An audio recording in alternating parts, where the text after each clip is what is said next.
Alright, ladies and gentlemen, welcome to One Game, One Life. My name is Typo, and this is Blood Bowl 3. And like I said about a week ago, I was thinking about starting to do some Blood Bowl videos. And so, you guys seemed like you wanted to see more, so I figured, let's do more. I've already got a Chaos team started, so even though I know I've heard about playing Lizardmen, and there's a good chance I do that next. I'm just running the Chaos team I've been running for now. And as you can see, I've been building this team for leveling up. I have not been building this team for winning. With the way Blood Bowl 3 does their ladder, you can lose your first 10-15 games. And as long as you play the games to catch that up, you can still be in the top 100 just by winning from there on out. It's very different from Blood Bowl 2 for those of you that are familiar. Blood Bowl 2, you had to have a stellar win-loss ratio. In Blood Bowl 3, that is not the case. So since I didn't have to worry about losing early on, I just went with a bunch of skills that would get me injuries, touchdowns, tackles, level them up, all that good stuff. So that's all I've been focused on. And even though I'm only taking skills that help us level up and not so much not win the game as much, we're 11-3-5, 11 victories, 3 draws, 5 defeats. It's not bad. You know, we take it for what it is. I was hoping to show you this game today. Mr. Page, because Mr. Page is currently the world #1, and I thought it would be cool to be able to show you a game I played against world #1. Last year, it looks like last season he was #3. He's a very good player, and this game basically came down to who got luckier, because he had a Chaos team, I had a Chaos team, his was good, mine was, I mean, both of them were just okay, but it was a very close game. And we managed to sneak it out at the end. The replay goes away after too long, and I played this right before my family and I left on that vacation that I just came back from, so I did not have time to, like, or my microphone at their place to be able to record the replay, so I really am sorry about that. But I am going to be doing another replay right here in a sec, and hopefully, even though it's not against the world #1, it'll still be entertaining. Alright, here we are in the game against Franco, F-R-A-N-C-O, against his team, the Doom Lords. It's going to be a chaos game, just like with Mr. Page, just obviously Mr. Page isn't going to be involved. His team in this game is a bit better than ours. He has a lot of guard that we don't have. His is 1780 KTV versus our 1670 KTV. So he has about 100k on us, but that's totally fine by me. It allows me to buy the Wandering Apothecary, because with all the Mighty Blow and Claw he has, and all the Mighty Blow and Claw that I have, both teams are going to be extremely capable of hurting each other and doing a lot of damage. So, the chance to buy this extra Wandering Apothecary has been great for me. This fan factor is so low. I cannot get my fan factor up to save my life. I guess that's fine, but it's been stuck at 3 out of 7 or whatever for a long time, even though we're 11-3-5. So I choose to receive the ball. This is the wrong side. Hold up. So this is from our perspective. There we go. Okay. So this is his team. His Ogre is huge. Level 6! With 14 SPP! Absolutely massive. You can see his team is more fleshed out than ours, but it also is much more injured. There's a lot of injuries on this team racked up. He's played many games. So all that guard he has that we don't have is obviously going to hold us back a bit.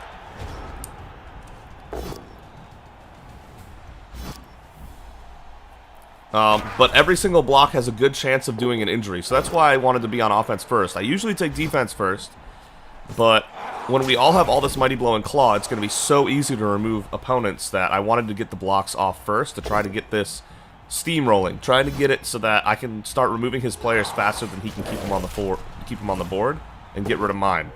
We get a knockout and a stun to start. That's not too bad. I go ahead and pressure this Beastman with our only guard piece. We only have one guard on a 1690 Chaos team. I need to start taking skills that will actually get us to win games soon, but I've really just been trying to level up these players so far. No dice on that one. We pick it up, we move forward, and it's up to Franco, whatever he feels like doing here.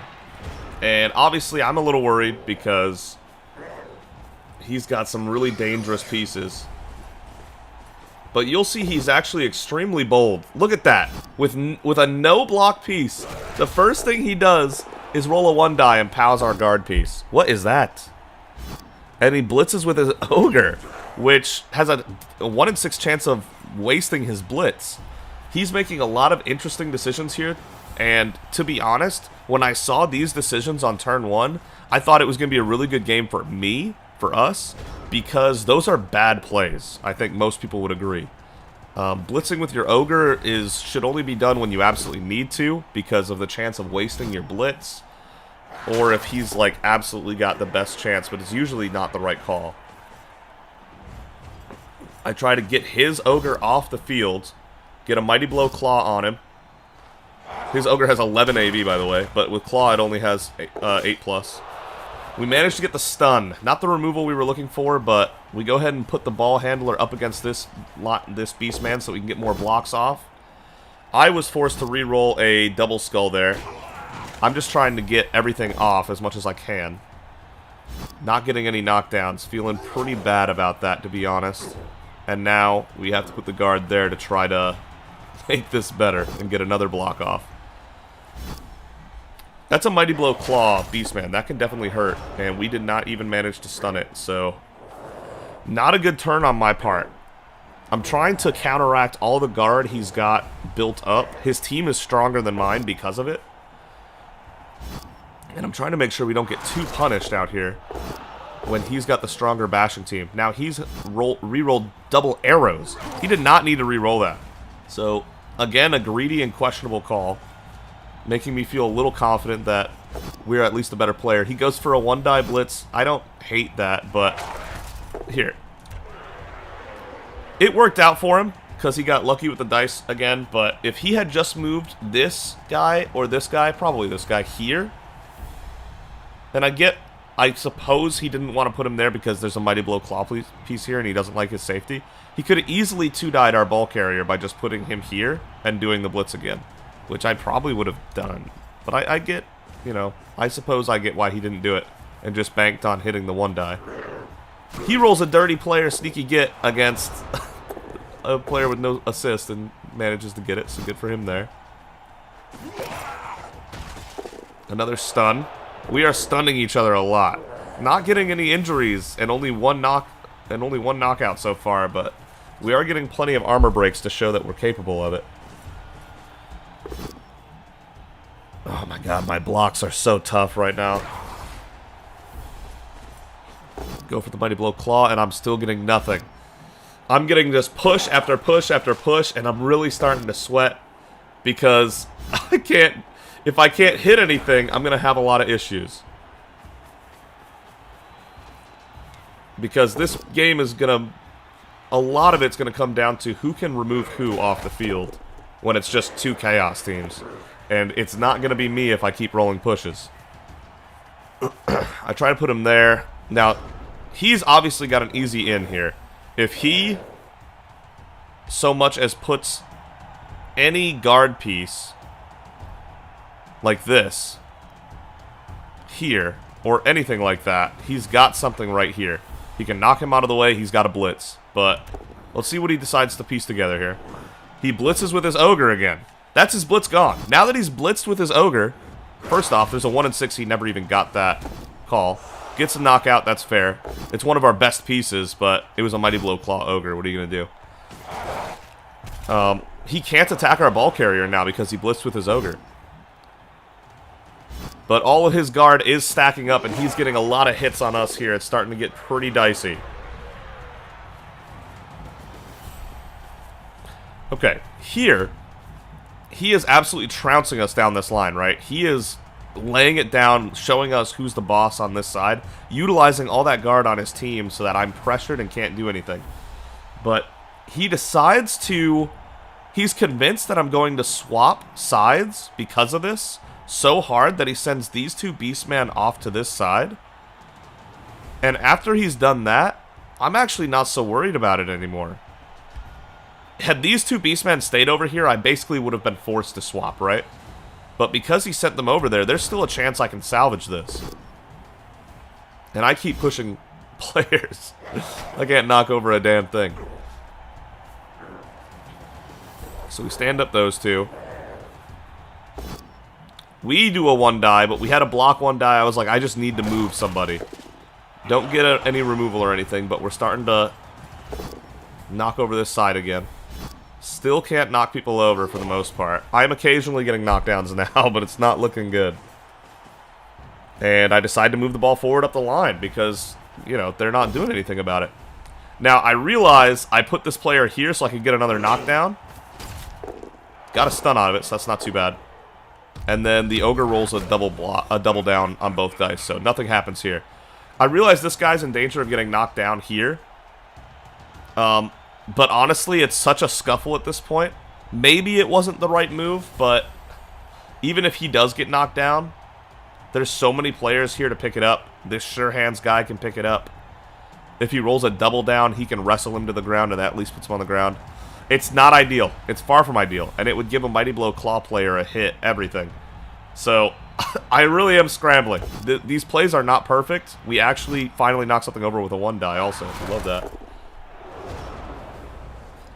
We're not in love with our current situation here, but it could be worse. He blitzes with the ogre, which he loners a reroll to try to knock over the opponent. This is what I'm saying. He makes a lot of questionable choices. And he loves that ogre with a passion. He keeps blitzing with it, even though that's definitely not the move. He had so many other options to be able to get that there. If he just moved this ogre here, he had a 2-die with this guy right here. He rolls another 1-die knockdown. But as you can see, he follows. He messed up. So this guy right here, had he stayed on this block, this chosen blocker right here, I had no, like, chance of scoring. Because our ball carrier is 2, 4, 6, 8, 9 spaces away from the end zone. And he's got 6 movement. With 2 go-for-its, he's got 8 movement. So, no matter what we do, he's going to be 1 space short of that end zone if I make a go for it. He's got 2 heads, so dodging is not hard. All he needs is a 2 to dodge. But because he follows with this chosen blocker, if I knock this chosen blocker anywhere, even a push, will run into one of these 3, pushing them, pushing this ogre, and then I can push this beastman out to here. So he's given me an out by following with this chosen blocker. And this is the kind of advantage I was talking about earlier, where he's making a lot of interesting decisions that are basically mistakes, and it's giving us outs, and it's making me confident that I can still pull this stuff off. Now, probably ballsy to go with the ogre block there, but I was trying to get removals, and it was a 1 in 36 of failing. I'm just lining up on the beastmen, trying to hold them off if I can. Try to get another removal here. Get a knockdown, and I'm hoping for it. Alas, no dice. So now all that's left is to try to score a touchdown, because this is looking dicey. Here I debate holding off, but let's be honest, this situation is terrible, right? And he is so much stronger than us in a straight-up fight with all this guard, and he has just as much Mighty Blow and Claw as we do, if not more. Dirty player the works. I don't want to get into an extended scuffle with him where everyone's all concentrated like this, which is why I was so glad he sent those 2 Beastmen over here earlier. It gave me another turn to pull this off. That I'm just like, I got 2 rerolls. Let's just get in the end zone and hope we don't get tripwired. And classic. We do get tripwired at the end, but with the reroll, we're able to avoid the tripwire.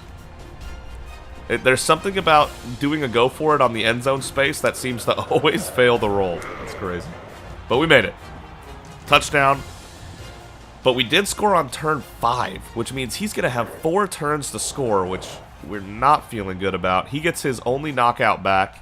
We do not get our only knockout back, and our player was much better, so I'm sweating that a little bit. But to be honest, the fact that we're on turn 5 and we only had 1 knockout each, kind of insane with all this Mighty Blow, Claw, and all that going on. You would think, you would think that we would have way more removals by now on both sides. So we're both kind of due to actually start hurting each other's players. It's just a matter of time. I mean, sometimes the dice don't cooperate in any way, shape, or form that makes sense. And so I guess it didn't have to happen, but of course our kick goes out of bounds. I did the standard kick where it's not supposed to go out of bounds, but there's always that chance of it bouncing out. Stun on the first block. He's fine. We love that. And he's fine. We love that. Again, a lot of these should be removals, and they're just not getting removals. It was a ballsy rush. I feel like that rush wasn't needed, but he got there.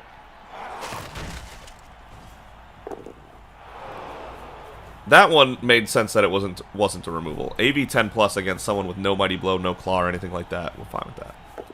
Look at these ballsy rushes. He's got one reroll, and he queued up 2 roll. Oh, no, he's got 2 rerolls, and he queued up 2 rolls. That's crazy. But because he makes choices like that was one of the reasons we were able to get away with so much in this game, so we appreciate that. So, obviously, he's trying to rush down this side in the 3 turns he's going to have left, because he's going to have 3 turns to score from here. And so I'm trying to knock this line back to try to get some progress back. No armor break, no armor break. And then we do get one there. A stun. Again, we're still neither team getting any removals, but that stun does buy us some time because it is one of his guard pieces.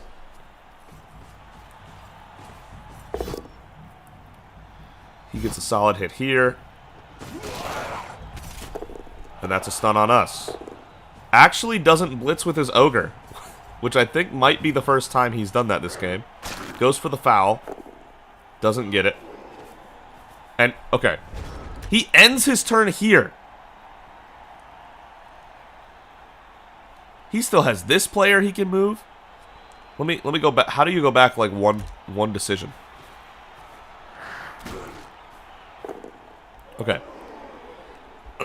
He still has... This player is kind of tied up. I realize I tied that up with this guy. But he still has this player. He still has this player. He still has this player. All not tied up.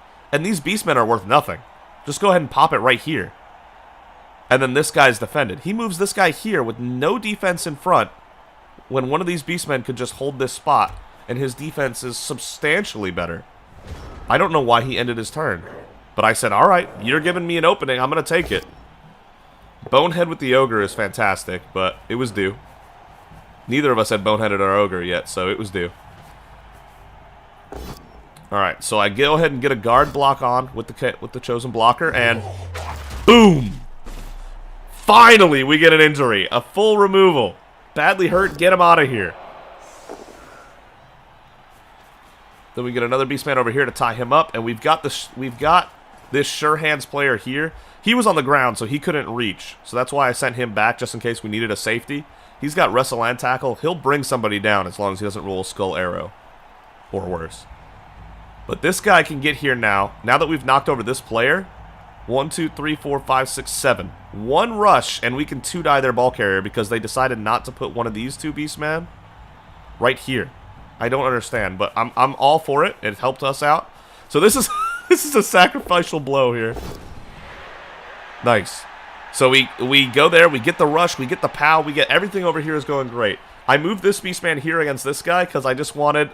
It's a level 1 beastman. I didn't want this guy to come over and help. So I gave him a free hit. I realize it's turn 7. This was probably a mistake. I didn't need to do this because it's turn 7. If this was turn 2 or 3, I still say this is the right move. But this guy was only going to be able to do 2 more things anyway. I probably should have just let him go. That's my bad. But anyway, we get the POW on the ball carrier. I knock it out there to try to get it in the end zone to bounce out. Boom! Our second injury! Not even Mighty Blow or Claw on this guy. That's lucky. We take that. We're finally getting some removals, and we catch the ball. Mighty Blow onto this beastman right here. Ando goes, boom! We go from no removals to 3 removals, just like that. Just like that. That is insane. Those are all the removals we had been waiting on, that were due. And he rolls a skull arrow, and doesn't re-roll it.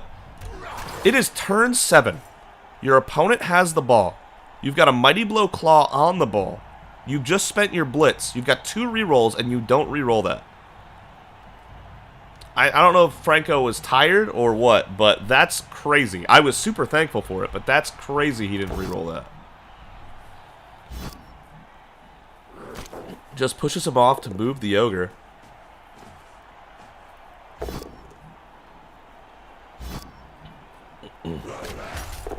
We take another armor roll successfully. We love that. And he doesn't re-roll that. Why does... I mean, I guess his turn was kind of over at this point. I still think that's crazy. He's just not spending any of his re-rolls. He's got 2 left. Why not? And then Furio right here goes, hey, get me in on this. Boom! Serious injury. That is 4 blocks in a row that caused injury. And after the Apo fails, he concedes. So, that was the game. Insane how much it flipped on a dime. It was a good game with a slight disadvantage. He was making a lot of questionable choices with his players and moves and rerolls, but his team was better than ours for sure. And we were having to work through that. And once we got a little bit of luck, once we got a lot of luck on these last 2 turns, getting all these removals that had been stacking up we'd been waiting on, he said, no more. I'm done. So, I hope you enjoyed the breakdown. I'll try to get a full game next time. But the 4 injuries and 4 blocks were too unique not to show.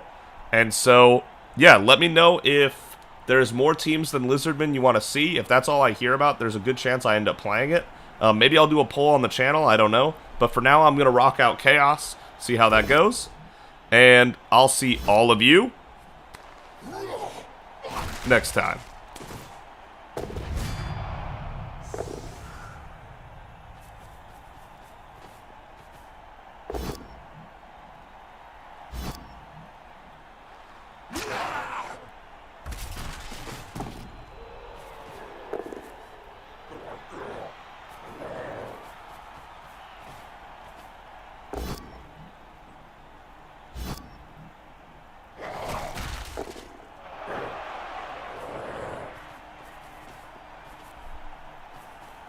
There was more to that than I remembered.